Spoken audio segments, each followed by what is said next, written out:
kusumaring Hyang Surya ingkang manjer tengahe Hawa benter kawuran mundhur kuwasa kang Prabowo goreh jroning wana delaring wana kembang madu basar kimpeng gunung bareng miring kebakri kemarung pating kerembyah roning madya blugut ingas sarta ngembrak anggedhap ya ingkang kembang madu jurang terbis pitung yujana sinangkepang padas suri lemah bang lan matu karang kilung lumut wisa dalah suket pedhang pating kelalang madyan tumekaten paripaksa wonten titahing Jawata ingkang tuhu katarimah kanthi kuwawalana brata madyaning wana datang nitan pringgo bayaning marga duwing durgamaning awan lan sanes kanenggih Narendra ing medhang kamulyan ya risang Jaka Hamikukuh Kocapa Sang Bagus ingkang sang petawis apatrap samadhi sumendhe kurbaning Hyang Widi Gyani dikara wujuding wana kembang madu sarana cipta satemah reksa rebah sela amblasah dadya gemelar gilar bumi kang subur gemah ripah loh jinami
tumunung sukune gunung Sindara Sumbe Sitinya Nangki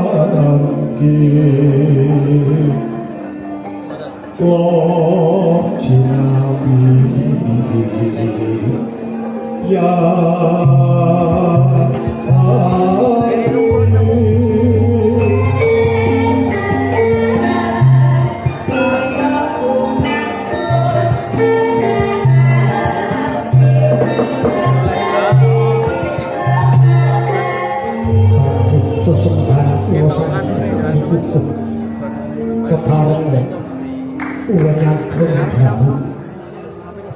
Erang raosing manah kula gumun-gumun ngendhong jeneng serendhen dene bumi ingkang warsa ing sawal wujuding wana kebak roning kemadha inggih kate kembang madu bebasanto tinanem wiji dagar wigar tanpa karya panandene awit saking reh kawastitan kawinyan daya kasantikan padha bumi kembang madu meniku kababar dados bumi ingkang endah edilan peni mekaten sinuwun iya Joko Puringi mapan abete ngabot anggonku pinarcaya dening para kawula ing tlatah pedhang kamulyan nadyan to aku kudu rekoso nadyan to aku ndokro kusika bakal tak tempuh tak lakoni lakone kawulaku padha nandhang keluwen negara medhang kamulyan bisa tangkar tumangkar wimbo wewengkon lan laladane ya ing saperanganing kembang madu iki tak cipta dadi sawah lan pategalan. Muga bisa kinarya sakono nyeblokke wiji olah tetaning darat lemah utawa siti. Mula saka kuwi Joko Puri maju ngarep aku ngono sak mburimu. Ora tak omeng kawula supaya padha sebut nyebut anggone garap omah. Padhalah tetanen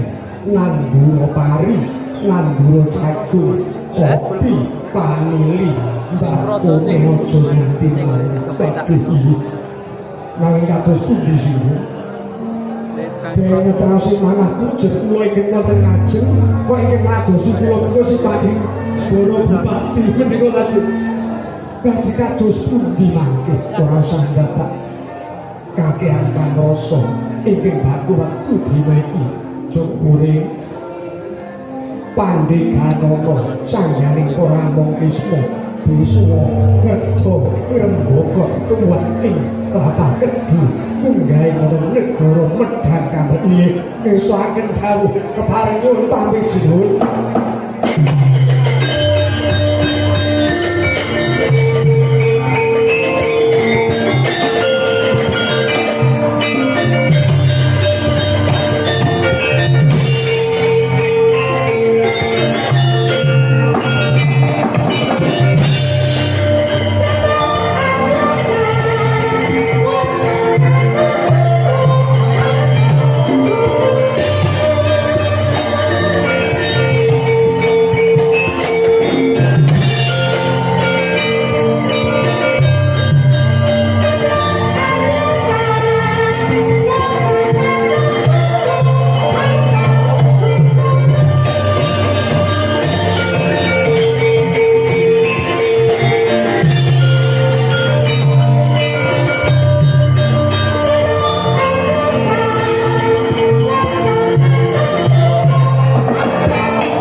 Saiki do nandur wiji. Oh, aja takon dosa aja pamingguku. Waduh rasane pamikirku. Tak wadulke sekudon kowe ngatasane lo. Koko Prabu Sandang Garba. Kediwasan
weweran kampung pira sinau widodari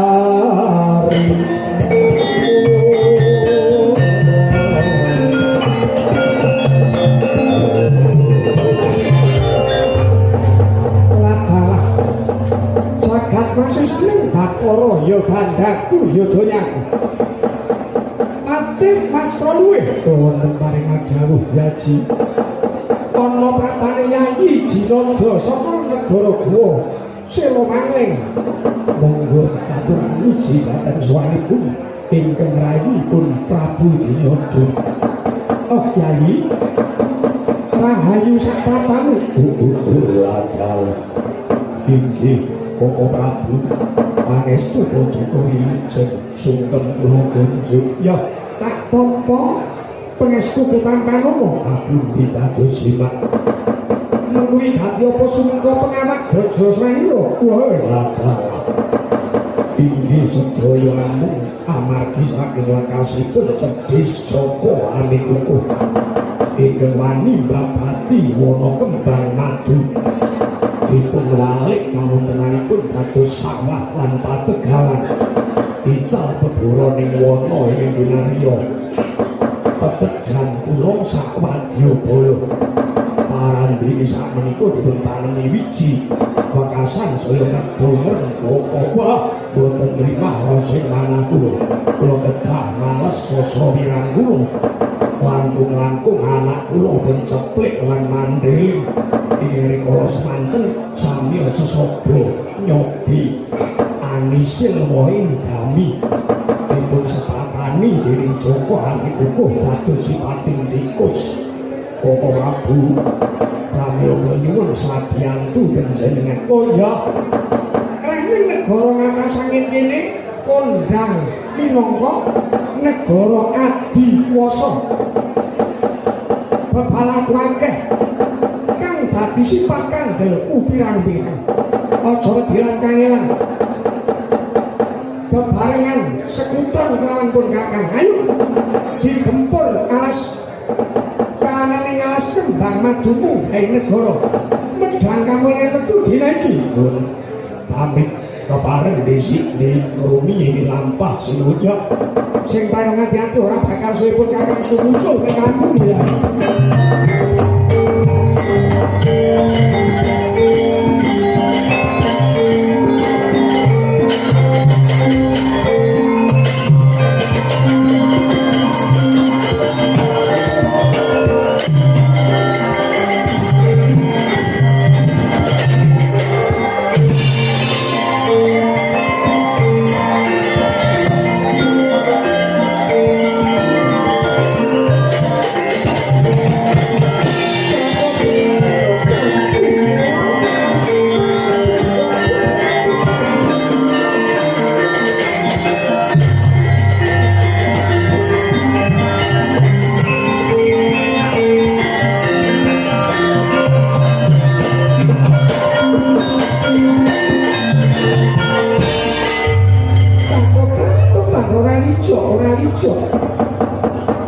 tekane Jinata mesti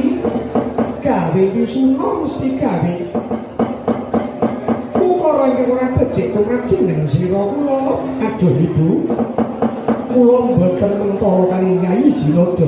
ingkang kecalan saperangan wewengkon negarinipun dipun ewahi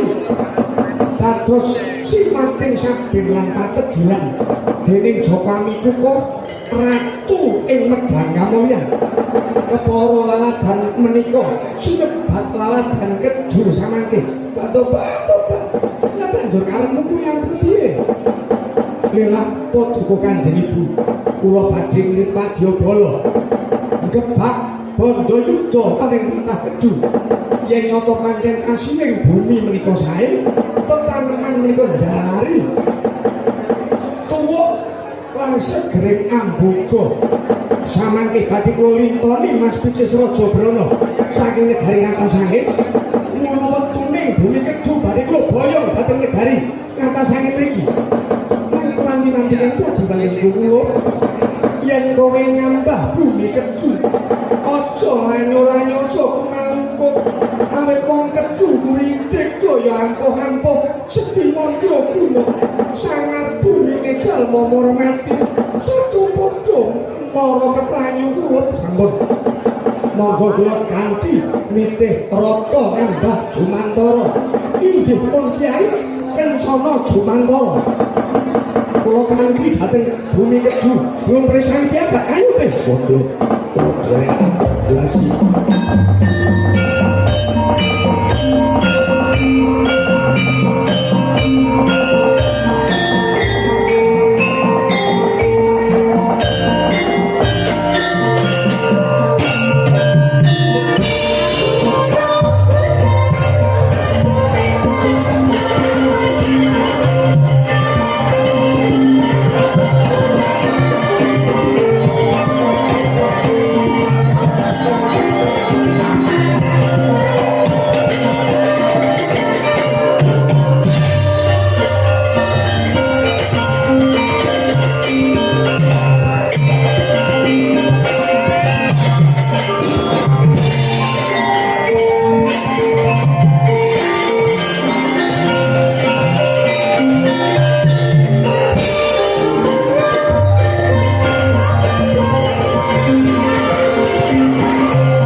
Sang Sinatriya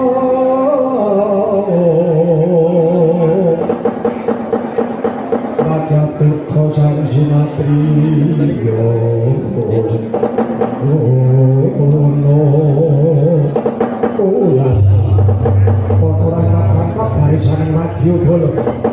iki wadya Balaswara dipalataya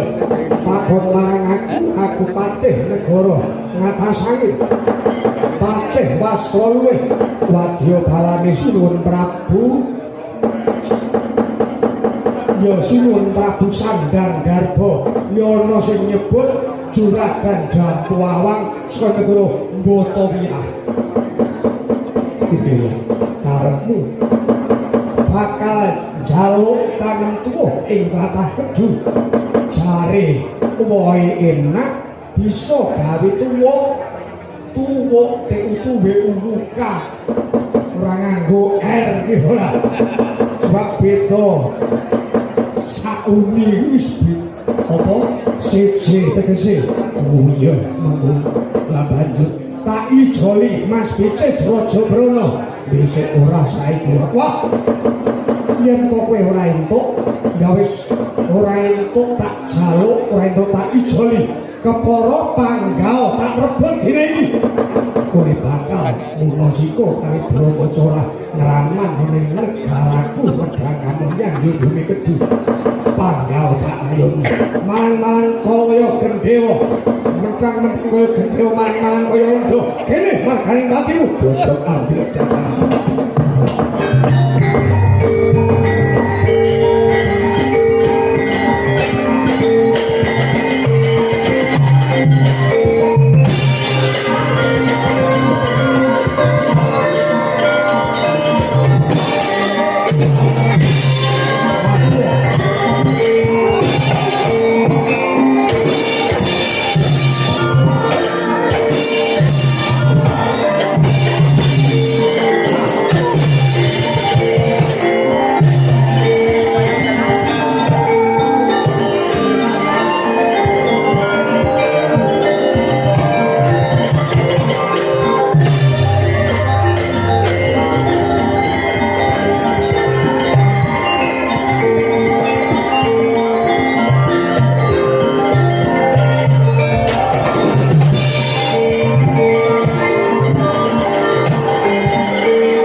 pancen nyoto bumi kedua subur makmur ijo royo-royo menika meluk menika menapa ibu kae semangka kae kula oh nggih lha nek radi ageng cemeng-cemeng menika kae jenenge kambing sanis wonten rainipun oh kae sinden kae dulungan sinden oh mangkaten lha menika malah wonten gumuk-gumuk bebanjaran iki kula menika dudu gumuk kae jenenge waindami utawa pari wah boten yen menika cetha menawi gumuk jelek dadi gumuk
tumbuk-tumbukan pari disabda karo Prabu Jambawan ya Prabu Sandang Garba bilang wujudane kepala dadi gumuk lah lalu dadi tlatah kedu pating jeng gunung gumuk pirang-pirang wah saka tlatah maron sak pengulon nganti parakane gumuk pira wae waduh aduh dadi atur siwon ketiwasan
Jaskum kayuyo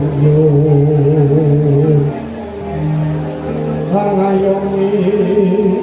Lukitaning kalbu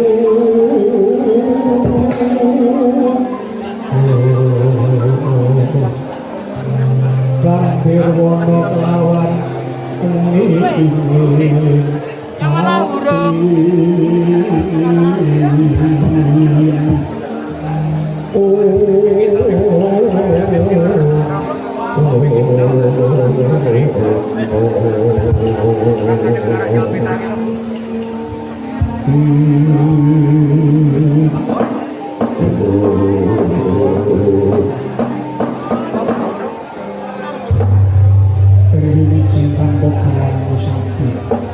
Kunjangi harapan kok barang disaki onopo Joko pilih paduh waji ketiwasan pilih kalong penaning sabit lan patut gilan saimbengin bumi kedu sungsang sare bubrah mawut klir katrajang lesus inggih sedaya saking lakasipun Narendra negari ngatasipun Prabu Sandanggarba ingkang semuton dhateng Narendra Basa malih pun Prabu Jinodra kawula saking niku dihaji saya wis lekasipun Prabu Dampawang inggih Prabu Sandanggarba ngambah jumantone teh baika nyabda tumpukaning pantun kasiling pepanenan dados gumuk-gumuk bebanjengan kadang deduka dihaji sinuwun kula pun Prabu Joko Aminiku yen kaya manggon kakang Semar wonten jauh coba tak nyatakne yen panjang menapa ana tasih ratu ing tak siya marang sesak maning dumadi aku dhewe ingkang samengku bakal benggalane bola morisan Sinatrio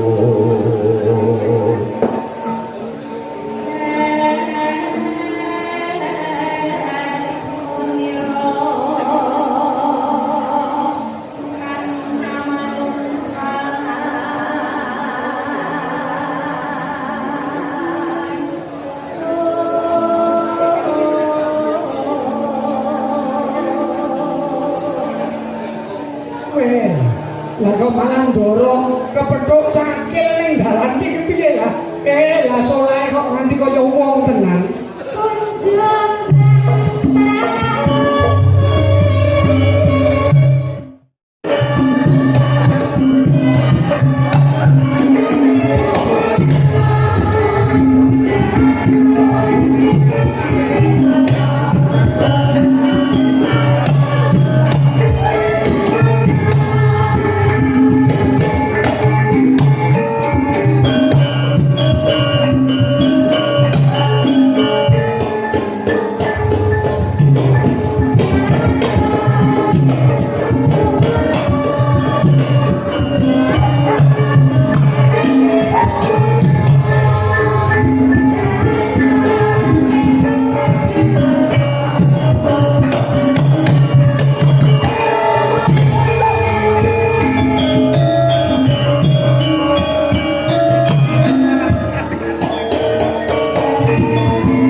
iki dadi menutur kaya meneng apa ya, Ndra? Prau mabur mau tiba mengkurep mongko isine Mas Picis Raja Brana. Lah iki dadi gunung ditengeri Gunung Prau. Kuwi wewengkon laladan Tretet Wanabaya ae. Monggo jerone isi Mas Picis Raja Brana. Mula dadi ila-ila nek janto kathah Gunung Prau kuwi ora pati subur. Ning kamulane wong-wongane anggone padha urip bebrayan ayem tentrem sebab sugih Mas Picis Raja Brana. Mula ora mungkal yen ana sing bisa ngasta jejere bupati yo.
Sebab yen kowe ngetok kirek ulumu dadi reretu merki bumi. Leres wonten merki bumi. Cekul bener. Dadi merki bumi lo kowe tak lilani ngetok ana kiwa tening Gunung Prau. Saben seminggu sepisan.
kurang ajar. Ya,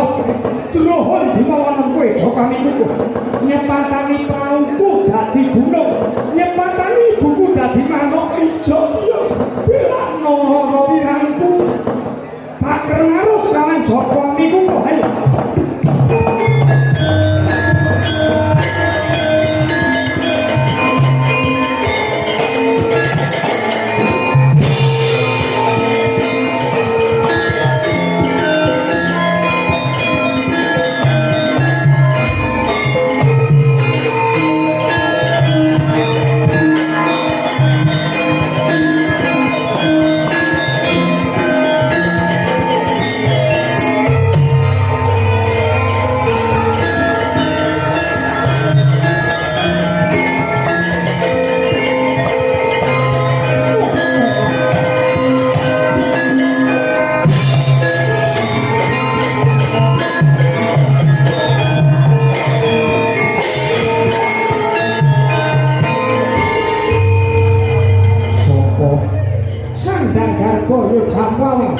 Ayo, ora trimo kowe nyepatani ibuku dadi manuk, nyepatani prauku dadi gunung.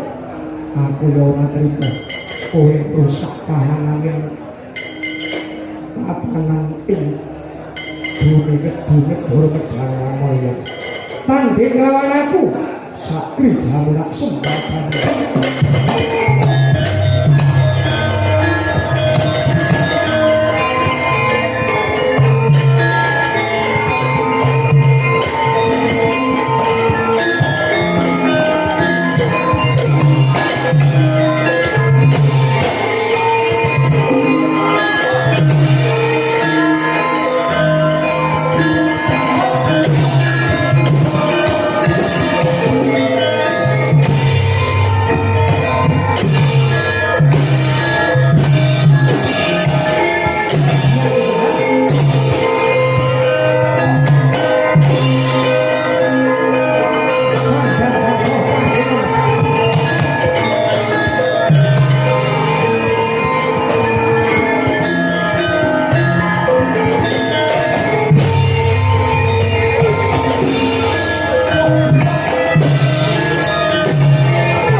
Ning cari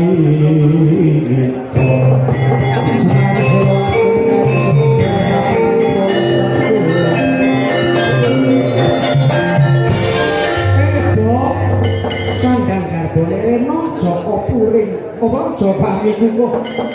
lereno ya kowe kuwi ora patut yen ngomong suwah gelem ora gelem kowe kudu kelenggara keluputanmu sandang garbo ngono nggih gitu siapa yang lepat kula nuwun pangapunten ya kanthi mangkono kakang nebus dosamu kudu ngelake praumu ini dadi gunung iki bumi dadi manuk kowe topo ana ing pesisir lor tanah Jawa nebusa dosa kalebutanmu muga kowe ing besuke bisa dadi panutaning para jalma sak nusa Jawa.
Nugroho menapa wujuding kucing Candramawa sing ireng iki kucing Candramawa dene sing putih belang-belang kuwi jenenge asu belang menyang anu kok kucing kaliyan segawon menika iki gedhe pigunane awit sak burine Prabu Sandang Garba kae dibebalui dening Jinada sing nandingi Jinada asu belang menyang karo tikus karo kucing Candramawa kuwi mau bakal telingi yen kowe bisa nandingi Jinada besok bakal tak nggo kalangan selangase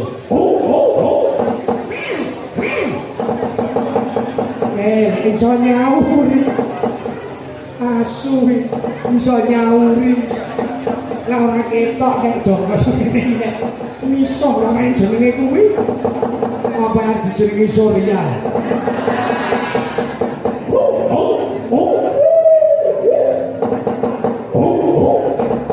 waduh ya ana kowe iso ngasorake jurite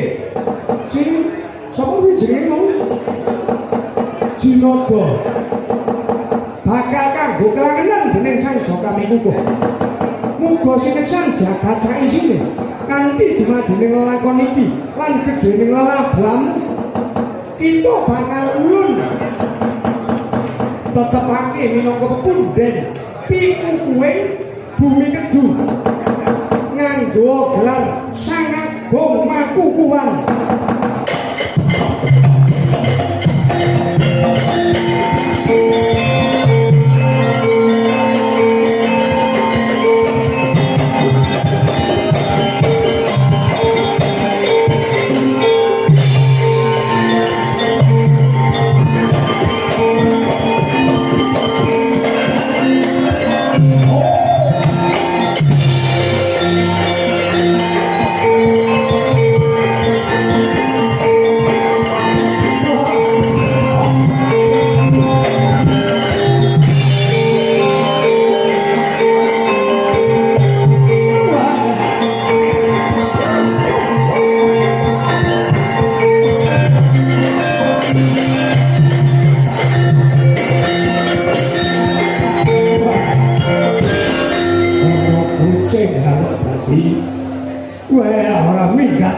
gak sampah karo bumi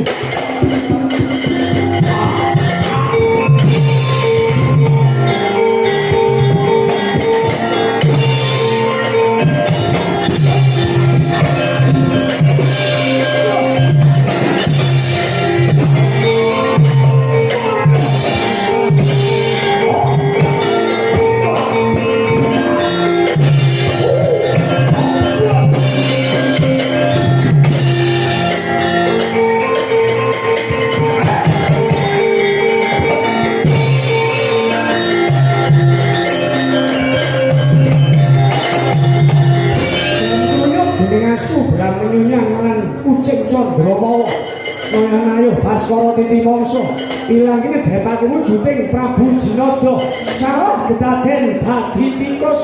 ing kono dadi ila-ila pinus piyen tikus dadi pangane kucing karo